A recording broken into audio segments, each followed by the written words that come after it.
Premières arrestations après les émeutes de Moirans. Les gendarmes ont interpellé lundi 15 personnes dans la petite ville de l'Isère pour les entendre sur les violences du 20 octobre. Ce jour-là, des gens du voyage avaient incendié des voitures et bloqué la circulation des trains. Ils réclamaient qu'un détenu assiste aux obsèques de son frère. Cela montre que l'État et la justice sont au rendez-vous, a réagi Manuel Valls, dont le gouvernement avait été à l'époque accusé de laxisme. C'est sans doute le plan de la dernière chance pour François Hollande. Le président a détaillé le financement et les modalités de son plan d'urgence contre le chômage, annoncé le 31 décembre. Axé sur la formation, l'apprentissage et des aides à l'embauche pour les TPE et PME, il vise à inverser la courbe du chômage, alors que depuis son élection en 2012, 650 000 chômeurs supplémentaires se sont inscrits à Pôle emploi.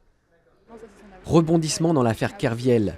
Des médias ont révélé les doutes d'une magistrate laissant entendre que l'enquête sur l'ancien trader de la Société Générale avait été trop favorable à son ex-employeur.